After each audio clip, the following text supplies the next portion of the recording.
할렐루야. 우리 하나님 말씀 로마서 3장 25절에서 27절까지의 말씀입니다. 우리 하나님 말씀 로마서 3장 25절에서 27절까지 말씀 우리 한 목소리로 같이 읽어보도록 하겠습니다. 시작. 이 예수를 하나님이 그의 피로써 믿음으로 말미암는 화목제물로 세우셨으니 이는 하나님께서 길이 참으시는 중에 전에 지은 죄를 간과하심으로 자기의 의로우심을 나타내려 하심이니 곧 이때에 자기의 의로우심을 나타내사 자기도 의로우시며 또한 예수 믿는 자를 의롭다 하려 하심이라. 그런즉 자랑할 때가 어디냐 있을 수가 없느니라. 무슨 법으로냐 행위로냐 아니라 오직 믿음의 법으로니라. 아멘. 아멘. 오늘 설교 제목이 하나님의 딜레마라는 제목이에요. 여기서 이 딜레마라는 말 여러분 많이 들어보셨죠? 딜레마. 그거 딜레마야. 뭐 이런 거 많이 얘기하잖아요. 이 딜레마의 말의 뜻이 뭐예요? 어떤 경우를 딜레마라 그래요? 많이 들어봤는데 또 막상 이렇게 정의를 말하려니까 잘 안 되죠. 이 딜레마라는 말의 사전적 정의는 이런 거예요. 무엇을 해도 만족스러운 해결책을 찾을 수 없는 상황. 그러니까 무엇을 해도 이렇게 해도 저렇게 해도 만족스러운 어떤 해결책을 찾기가 힘든 상황. 이것을 가리켜서 우리는 딜레마라고 합니다. 그러니까 이렇게 해도 뭔가 아쉽고 저렇게 해도 뭔가 걸리는 그걸 이제 딜레마라고 하는 거거든요. 하나님의 딜레마 그게 뭐냐? 죄에 대해서는 하나님은 공의로우신 분이니까 심판을 해야 되는 거예요. 그런데 또 하나님은 사랑의 하나님이시잖아요. 그러니까 그 죄인을 용서하시고 구원하셔야 되는 거예요. 그러니까 공의의 하나님, 사랑의 하나님 이 두 하나님의 성품이 충돌하는 거죠. 심판만 하면 이 사랑이 걸리고 사랑만 하면 이 공의가 걸리고 이게 뭔가가 이제 어느 하나를 했을 때 뭔가 아쉬운 거죠. 뭔가 근본적인 해결책이 안 되는 거죠. 이것이 하나님의 딜레마입니다. 의로우신 하나님은 반드시 죄인을 심판해야만 합니다. 하지만 사랑의 하나님은 또 반드시 죄인을 용서해야만 하는 거예요. 이 딜레마. 이 딜레마를 어떻게 해결해야 돼요? 모두를 만족시킬 수 있는. 하나님께서 이 딜레마를 어떻게 해결하셨어요? 하나님은 이 딜레마를 해결하기 위해서 특별한 일을 하셨습니다. 그게 뭐냐면 오늘 본문에 나오는 예수 그리스도를 화목제물로 세우신 거예요. 아멘. 여기서 이 화목제물이다. 이 화목제물이라고 하는 말은 죄인과 하나님 사이의 관계를 회복하기 위한 희생제물을 의미하는 거예요. 관계 회복을 위한 희생제물. 이 희생제물이라고 하는 개념은 구약의 제사법에 이미 나타난 거죠. 사람이 죄를 지었을 때 그 죄를 사하기 위해서 양과 소가 대신 희생제물로 바쳐졌잖아요. 그게 구약의 제사법이잖아요. 그러나 구약의 화목제물과 예수님의 화목제물은 몇 가지 공통점도 있고 또 몇 가지 차이점도 있습니다.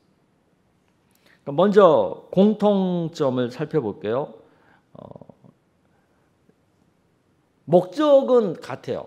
그 목적이 뭐예요? 둘 다 죄로 인해 하나님과 인간 사이의 관계를 회복하는 것을 목적으로 해서 이 화목제물을 드리는 거죠. 그러니까 화목제물은 하나님과 인간 사이의 화목을 위한 희생제사예요. 목적은 똑같아요. 죄 때문에. 죄로 인해서 하나님과 인간 사이에 깨어진 관계를 회복시키기 위해서 희생제사를 하는 거죠. 그 다음에 또 공통점이 뭐예요? 피 흘린다는 면에서는 공통점이 있어요. 죄사함을 위해서는 피 흘림이 필수적이라는 점에서 공통적입니다. 구약에서는 동물의 피가 흘렸고 신약에서는 예수님의 피가 흘린 거죠. 또 대속적 성격을 가졌다는 점에서도 공통점이 있어요. 대속적 성격이란 뭐예요? 죄인이 받아야 할 형벌을 대신 그 희생 제물이 받았다는 거죠. 이 대신이라는 게 대속적이라는 성격이죠. 이 둘 다 이런 면에서는 공통점이 있어요.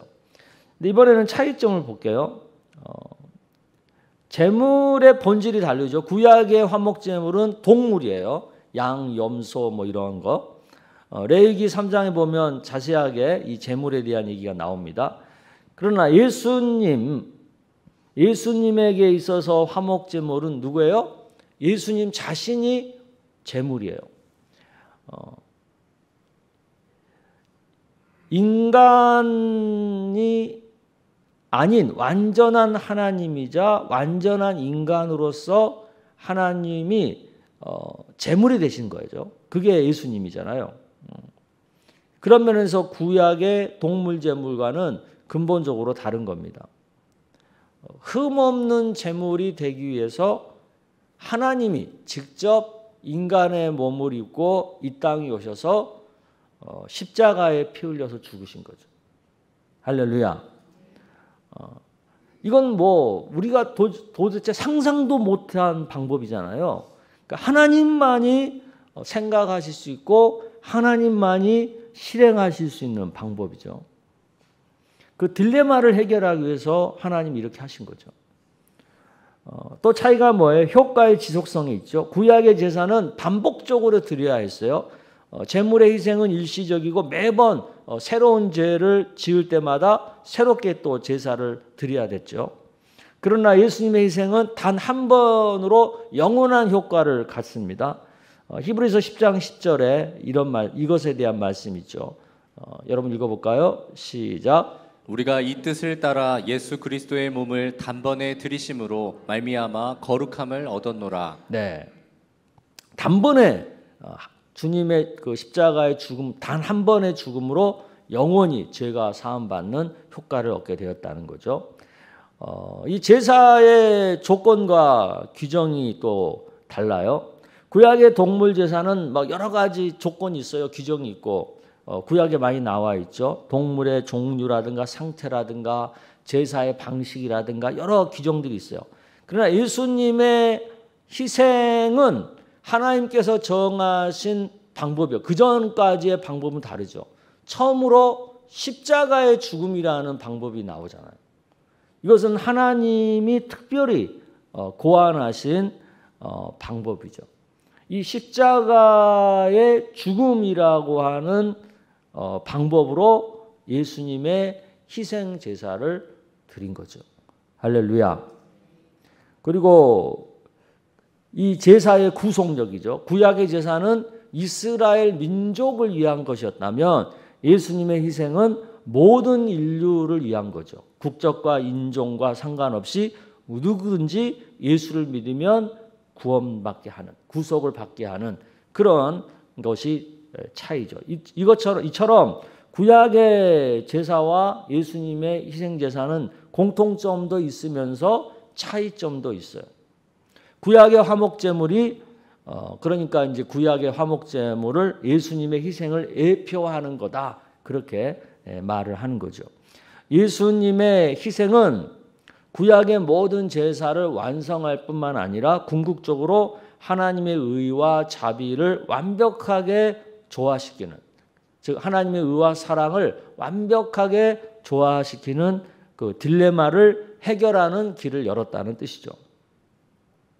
예수님의 피는 우리 모두의 죄를 대신하여 흘려졌고 이를 통해 하나님의 공의가 만족되었죠.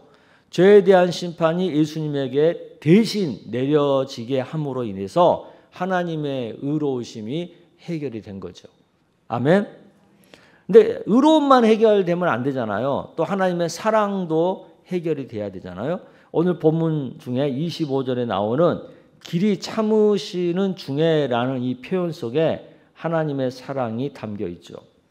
이 구절에서 우리는 하나님이 우리의 죄를 즉각적으로 심판하지 않고 오랜 시간 기다리셨다는 것을 알 수 있죠. 이 기다림은 단순한 시간의 흐름이 아니라 우리를 향한 하나님의 깊은 사랑과 자비의 표현이었다는 것을 우리는 기억해야 합니다.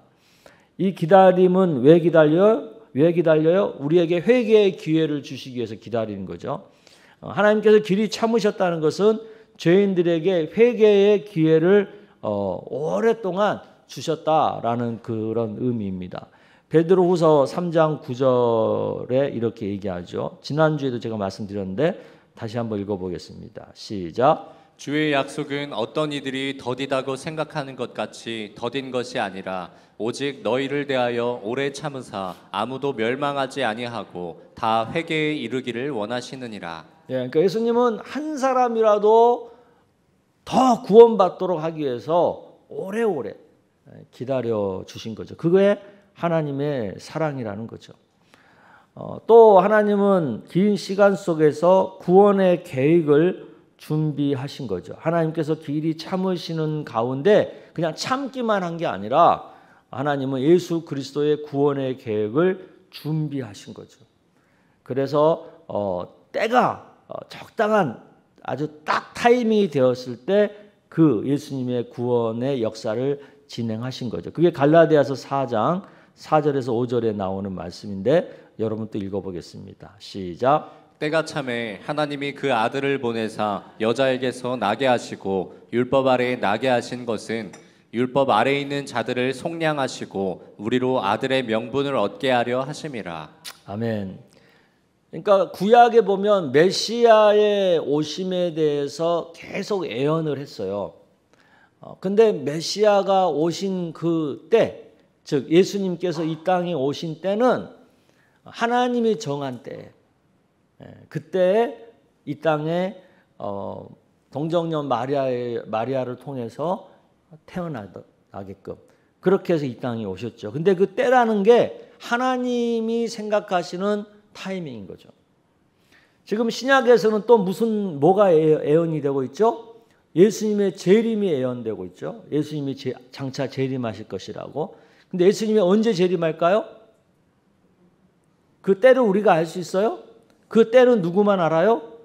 그렇죠. 하나님만 알아요. 근데 그 하나님은 또 우리에게 가장 적당한 딱 그 타이밍에 또 재림하실 거라고요. 그런 것처럼 예수님의 초림 또한 딱 그 때가 찼을 때 그 타이밍에 오셨다는 거죠. 그 때가 올 때까지 기다렸다는 거죠. 하나님이 기다리셨다는 거죠. 지금 재림도 그 때가 올 때까지 지금 하나님이 기다리고 계시는 거예요. 아멘. 이런 하나님의 기다림, 오래 참으심, 그게 곧 하나님의 자비이고 하나님의 사랑 아니겠습니까? 근데 사람들은 이걸 모르고 자꾸 하나님이 언제 우리를 사랑했냐, 언제 우리에게 자비를 베풀었냐, 막 그렇게 얘기하잖아요. 그래서 로마서 2장 4절에 이런 얘기를 하는 거예요. 여러분 읽어보겠습니다. 시작. 혹 내가 하나님의 인자하심이 너를 인도하여 회개하게 하심을 알지 못하여 그의 인자하심과 용납하심과 오래 참으심이 풍성함을 멸시하느냐. 네. 내가 뭐 잘나가지고 내가 막 열심히 있어가지고 하나님을 믿은 것처럼 그렇게 우리가 되게 교만하게 생각하는데 사실은 우리가 하나님을 믿을 때까지 예수님 믿을 때까지 주님이 굉장히 오래 참으시고 기다리셨다는 것 이걸 기억해야 될 줄로 믿습니다. 하나님이 오래 참으시고 준비하시고 기다리시고 역사하신 그 결과로 우리가 예수 믿고 구원받게 된 거예요. 이런 풍성한 하나님의 은혜에 대해서 우리가 어떻게 해야 되겠어요? 감사해야 되겠죠? 그죠? 내가 잘나서 내가 똑똑해서 그런 거예요? 아니죠. 그것을 깨달아야죠. 그러니까 저도 이렇게 저의 인생을 이렇게 좀 돌아보면 젊은 날에는 나름 그래도 내가 복음을 믿는다. 나름 내가 예수님을 믿는다. 하나님 사랑한다. 그런 마음이 굉장히 뜨거웠고 충만했다고 생각을 했는데 요즘 이렇게 그때 시절을 돌아보면 참 뭣도 모르는 게 엄청 까불었다. 정말 복음을 이해하는 깊이가 참 미천했다. 물론 지금도 온전하지 않고 깊다고 할 수 없지만 지금에 비해서 그때 젊었을 때를 돌아보면 그때는 내가 예수 믿는 믿음이 대단한 줄 알고 그랬는데 그게 아닌 거예요. 그게 아닌 거예요. 그러니까 복음을 이해하면 이해할수록 정말 내 열심보다는 내 노력보다는 하나님의 은혜가 더 풍성하다. 그걸 정말 절실하게 깨닫습니다. 내가 주를 위해서 애쓰고 희생한 것보다 주님이 나를 위해서 희생하시고 사랑해 주시고 베풀어 주신 은혜가 훨씬 더 크다. 그걸 정말 깨닫게 되는 것 같아요. 그래서 이 길이 참으시는 중에라는 이 짧은 이 표현 안에 사실은 기가 막힌 하나님의 사랑과 하나님의 인자하심과 자비하심이 들어가 있는 거예요. 아멘. 하나님은 공의의 하나님이시지만 동시에 사랑과 자비의 하나님이시기 때문에 죄인들이 돌아올 수 있는 기회를 주기 위해서 오래 기다리시고 참아주셨다라는 것을 믿으시기를 바랍니다. 이런 것을 통해서 하나님의 딜레마가 해결되는 거죠. 하나님은 예수 그리스도를 통해 우리를 구원하심으로 그의 공의와 사랑이 완벽하게 조화를 이루도록 하신 거죠. 그리고 이 딜레마 해결을 위해서 하나님께서 하나 더 새로운 길을 여셨어요. 그것은 예수님을 믿는 그 믿음으로 의롭게 되는 길을 여신 거죠. 아멘. 믿음으로 의롭다함을 받는다는 것은 우리의 행위로가 아니라 예수 그리스도의 공로를 통해 우리가 의롭게 된다라는 그런 뜻입니다.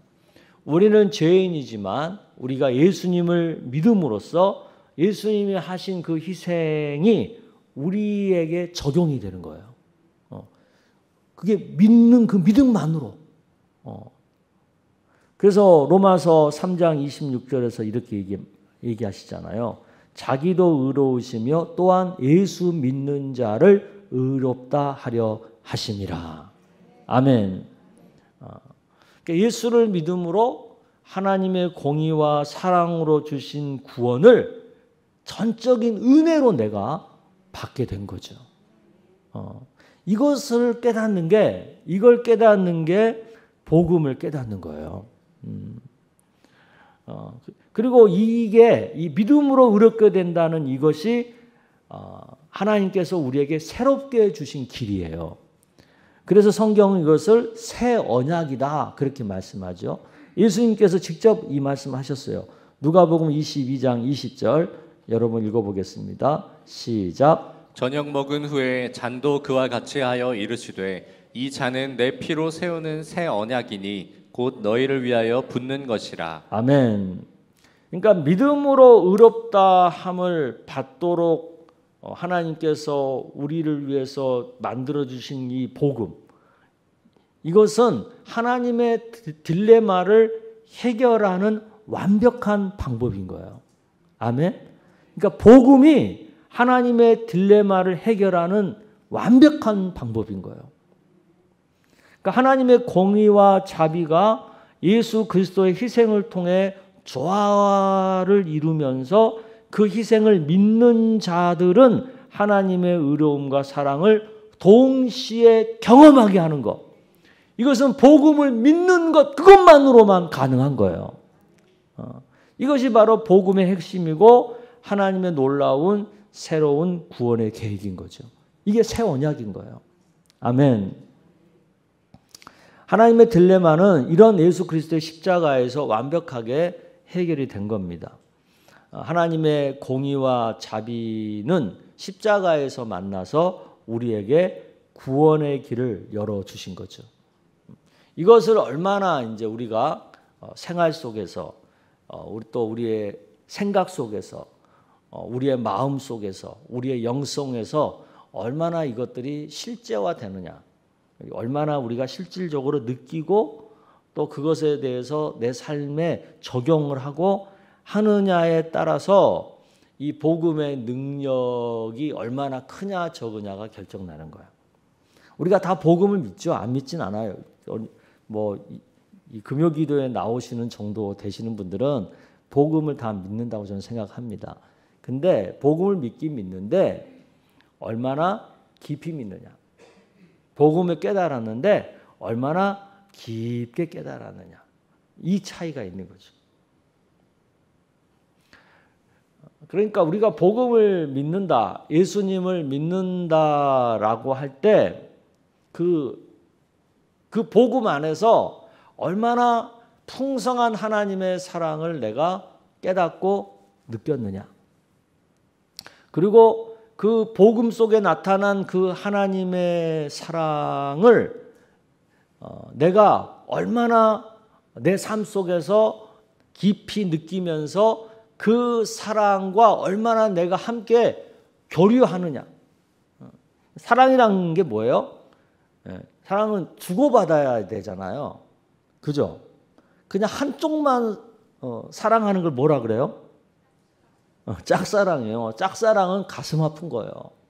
그러니까 사랑은 주고받아야 되는 거예요. 그러니까 하나님으로부터 내가 그 엄청난 십자가의 사랑이란 걸 받았잖아요. 그럼 나도 그 예수님을 이제 예수님의 사랑을 받았으니까 나도 예수님을 사랑해야 돼, 사랑하지 않아야 돼?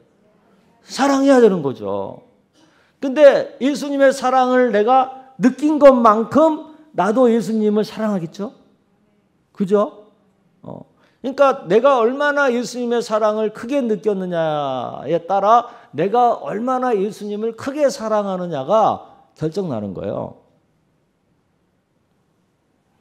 그러니까 저는 예수님을 믿는다라는 말을 달리 표현한다면 그것은 내가 얼마나 예수님을 사랑하느냐 이것으로 달라진다고 생각합니다.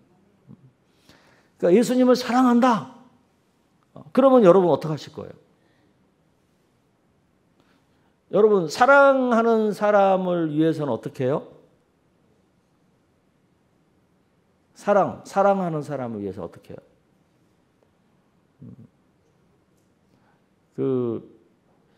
이제 요 정도 연령대가 되면 사랑을 말할 때 뭐 배우자를 얘기하면 이게 별로 감동이 안 생겨요.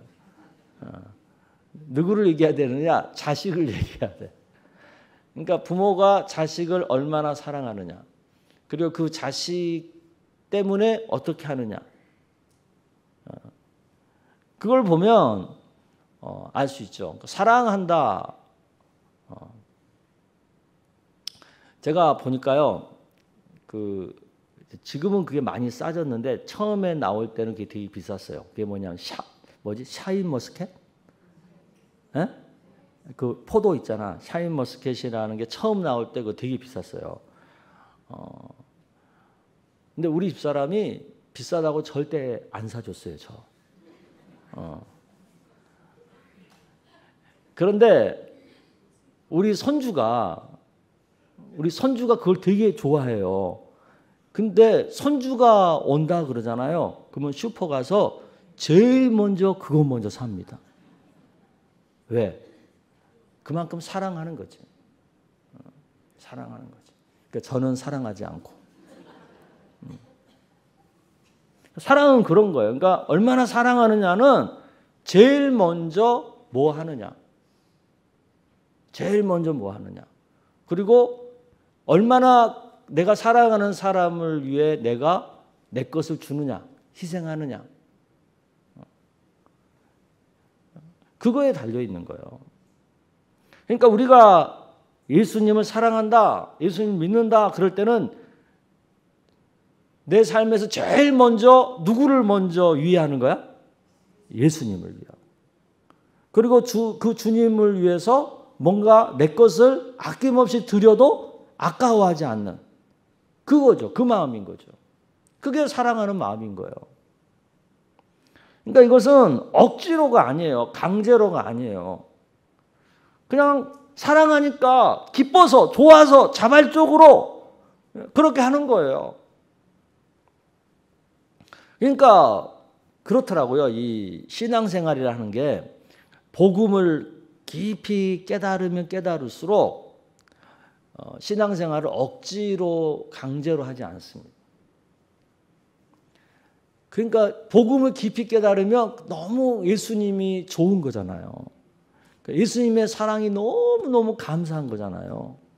그러니까 그냥 자발적으로 내가 기뻐서 그냥 내가 좋아서 제일 먼저 주님을 찾고 제일 먼저 주님 앞에 먼저 뭘 드리고 주님을 위해서 뭔가 내 것을 아낌없이 주고 싶고 그래야 더 기쁘고 그런 거거든요. 이게 그런 거더라고요. 저 젊었을 때 저 그러지 못했어요. 지금 생각해 보면 젊었을 때 거기까지는 몰랐던 것 같아요. 근데 이제 나이를 먹어가면서 목회를 오래 하면 할수록 복음이 그런 거구나. 하나님의 사랑이 이렇게 큰 거구나. 새삼스럽게 느끼고 또 느끼고 또 느끼고 그런 것 같아요. 그래서 저는 우리 교회 성도님들이 복음을 그냥 내가 믿는다라는 정도로 끝나지 말고 기양 복음을 믿는 거 좀 더 깊게 믿었으면 좋겠어요. 그래서 예수님의 사랑을 크게 깊게 느껴서 또 나도 예수님을 사랑하는 게 커지는 그래서 신앙생활이 뭐 의무적으로 억지로 강제적으로 할 수 없이 하는 것이 아니라 자발적으로 기쁘게 즐겁게 신앙생활하는 우리가 되었으면 너무나 좋을 것 같아요. 요즘 제가 우리 교회 참 감사하다, 너무 귀하다 그런 생각을 합니다. 근데 그것도 단계인 것 같아요. 신앙생활이 단계인 것 같아요. 처음에 예수 막 믿으면 그때는 이제 막 은혜를 받았으니까 막 좋아가지고 그때는 막 좋아가지고 뭣도 모르고 그냥 좋아. 그래서 막 열심히 하다가 어느 순간에 이제 알게 되는 것들이 많아요. 이 교회 공동체 생활의 쓴맛도 알고 뭐 신맛도 알고 이제 그러면서 뭔가 신앙이 처음 믿었을 때의 열정, 우리는 그걸 이제 첫사랑이라고 표현하는데 그게 이제 식어지죠. 근데 식어지는 것으로 끝나면 안 되고 그런 것들을 겪으면서 다시 한번 은혜를 받아서 복음이 깊이 깨달아진 은혜를 받아야 되는 거예요. 그래야 그때부터 그전에는 이제 억지로 신앙생활 하던 것이 그때부터 이제 자발적으로 즐겁게 신앙생활하는 그 세계가 열리는 거예요. 아멘. 이 세계가 열려야 돼요. 그래야 예수 믿는 게 정말 즐겁고 신앙생활하는 게 정말 감사하고 기쁘게 자발적인 신앙생활이 가능한 겁니다. 억지로 하라 그러면 즐거움이 없어요. 하긴 하는데 즐거움이 없어. 하긴 하는데. 근데 자발적으로 하면 할수록 기쁘고 즐거운 거예요. 전도도 그런 것 같아요. 전도도 예수 믿었으니까 교회에서 전도하라고 하니까 억지로 이렇게 전도를 하잖아요. 그러면은 전도를 하면서도 기쁘기보다는 부담스러워. 기쁘기보다는 부담스럽고 이렇게 전도 열심히 하면 뭐해? 교회 나오지도 않을 텐데 자꾸 그런 식의 부정적인 생각만 들고 꼭 전도를 해야만 하나 이렇게 의심이 들고 이제 그러는 거거든요. 그런데 이제 그 복음을 정말 알면 복음이 어떤 것이라는 것을 깊이 깨달으면 그냥 복음을 전하는 그것만으로도 기쁘고 복음을 전하는 그것만으로도 감사하고 내가 복음을 전할 수 있다는 그것만으로도 영혼 구원을 위해서 내가 기도하고 영혼 구원을 위해서 내가 초청도 하고 뭔가 사랑도 기울이고 그런 걸 하는 그것만으로도 내가 너무 감사한 거예요. 그리고 그 예수님의 그 나를 향한 사랑을 내가 조금이라도 더 예수님한테 드릴 수 있는 것 같아서 너무나도 감격스럽고 그런 거거든요. 전도가 그런 거예요. 그래서 저희는 우리 교회가 점점 이제 전도하는 것도 억지로 하는 것이 아니라 기쁘게 전도하는 그 자체에서 감사를 느끼고 은혜를 느끼고 그런 전도가 되었으면 좋겠습니다. 아멘. 이번 전도 데이에 하나님이 어떻게 하실지 정말 기대가 돼요. 우리가 기도한 VIP들 중에 어떤 분들이 주님 앞에 나오고 또 예수 믿게 될지 기대가 됩니다. 항상 전도 데이를 하고 나면 꼭 그런 열매가 있거든요. 그러니까 우리 교회 지금 잘 나오고 교회 생활 열심히 하는 분들 가운데 그 전도데이를 통해서 그 교회에 나와가지고 지금 예수 잘 믿고 사는 사람들이 꽤 많습니다. 그러니까 이번에도 그런 사람이 분명히 있을 거예요. 근데 요즘 보면 우리 교회가 막 이제 전도하고 막 기도하고 그러니까 VIP가 나오기 전에 요즘은 그냥 자발적으로 자기가 알아서 우리 교회에 온 사람들이 요새 막 있어요. 그러니까 제가 이렇게 목회하면서 느끼는 게 교회가 전도하잖아요. 그러면 우리가 전도한 사람들 중에 교회 오는 것도 있지만 전도하잖아요. 그럼 하나님이 우리 교회에 영혼을 보내주세요. 전도하는 거 보고 그 교회에 이 사람을 이 영혼을 보내면 잘 그 영혼을 케어할 수 있겠다. 그렇게 생각하시고 하나님이 영혼을 보내주세요. 그래서 요즘 이렇게 새 가족들이 지금 들어오고 있거든요. 그게 이제 하나님의 역사예요. 그래서 교회는 계속해서 전도를 해야 되는 거예요. 그래야 하나님이 기뻐하십니다. 그래서 그런 것을 알고 기왕 우리가 전도하는 것 즐거운 마음으로 감사한 마음으로 전도하면 너무나 좋을 것 같습니다. 아멘. 그리고 그 전도하는 것 자체가 우리에게 기쁨이고 즐거움인 거예요. 신앙생활에 즐거움이 되는 거예요. 어저께 밤늦게까지 제가 이제 그 설교할 것들이 요새 너무 많아서 어제 이제 제가 늦게까지 설교 준비하느라고 교회 늦게 퇴근했는데 그때 보니까 이 스킷 드라마 준비하는 지금 전도데이나 스킷 드라마 준비하는 분들이 그 늦은 밤까지 하루 종일 힘들게 일하고 저녁에 모여가지고 그 늦은 밤까지 연습하고 있더라고요. 근데 연습하는 그 모습이요 하기 싫어서 하는 게 아니라요 기뻐서 하는 거예요. 즐겁게 하는 거예요. 그게 너무 아름답고 귀한 거 아니겠어요? 그게 바로 신앙생활의 즐거움입니다. 그게 그냥 즐겁다고 해서 힘든 게 없다는 뜻이 아니에요. 힘들어요. 힘도 들고 어려움도 있고 그렇지만 그럼에도 그걸 하는 것이 즐거운 거죠. 그러니까 하는 거죠. 그게 우리의 신앙생활이기도 합니다.